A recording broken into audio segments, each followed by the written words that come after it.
পর স্বাগত। রাজ্যকে করিডোর হিসেবে ব্যবহার করে প্রতিনিয়ত বাংলাদেশিরা অবৈধভাবে রাজ্যে প্রবেশ করছে।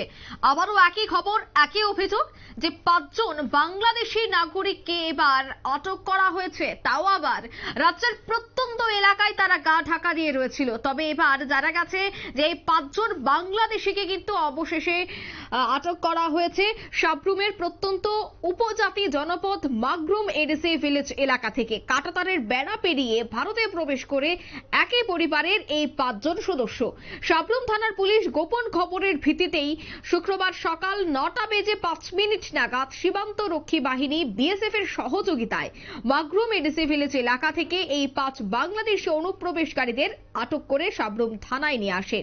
আটককৃত বাংলাদেশিরা হলেন সনাতন মিশ্র দে বয়স 35, আরো একজনের নাম হচ্ছে তন্নি দে বয়স 25, নারায়ণী দে বয়স 57। এছাড়াও তাদের সাথে 3.5 বছর এবং 2.5 বছরের দুটি কন্যা সন্তান রয়েছে। তাদের সকলের বাড়ি বাংলাদেশের রাঙ্গামাটিতে। এই বিষয়ে সংবাদ মাধ্যমের মুখোমুখি হয়ে কি বলছেন সাবরুম মহকুমা পুলিশ আধিকারিক নিত্যানন্দন সরকার, শোনাচ্ছি। একটা ইনফরমেশন আছে যে মাগরুম সাইডে কয়েকজন বাংলাদেশি বাংলাদেশ থেকে ক্রস করে আমাদের ত্রিপুরাতে এসছে।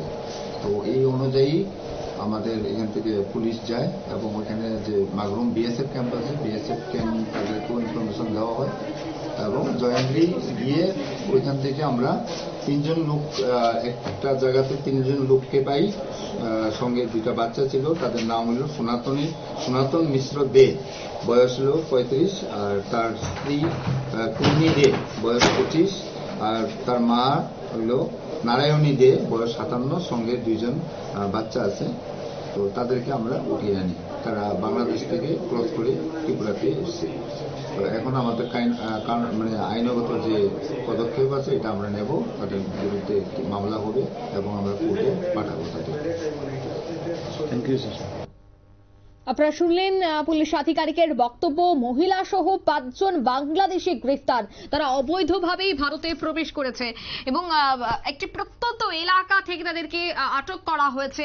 তবে যে 5 জনকে ইতিমধ্যে গ্রেফতার করা হয়েছে তাদেরকে জিজ্ঞাসাবাদ চালানো হচ্ছে, তারা কিভাবে অবৈধ ভাবে ভারতে প্রবেশ করেছে, কারা তাদেরকে সাহায্য করেছিল এবং কিভাবে কাদের নাম ইতিমধ্যে উঠে আসে, সবটা বিষয় কিন্তু শুধুমাত্র পুলিশি জিজ্ঞাসাবাদেই বেরিয়ে আসবে। নিয়ে নিয়েছি ছোট্ট একটি বিজ্ঞাপন বিরতি, সঙ্গে থাকুন।